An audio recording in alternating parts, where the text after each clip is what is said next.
রাত ঠিক ১২টা বাজলেই রায়হানের ফোনে একটি অর্ডার আসে। একই ঠিকানা, একই নির্দেশনা। গেট খোলা থাকবে, ভিতরে চলে এসো। এটা টানা সপ্তম রাত।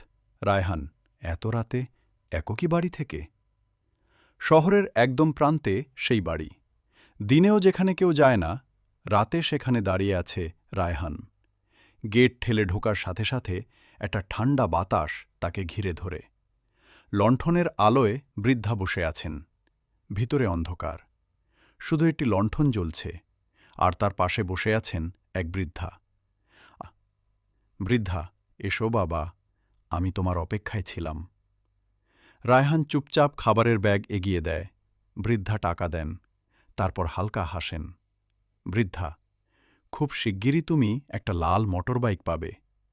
রায়হান, আন্টি, আমার পুরনো বাইকটাই ঠিকমতো চলে না। বৃদ্ধা শুধু তাকিয়ে থাকেন।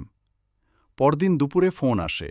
কোম্পানির লাকি ড্রতে রায়হান জিতে গেছে একটি লাল মোটর বাইক। রায়হানের হাত কেঁপে ওঠে। বৃদ্ধা,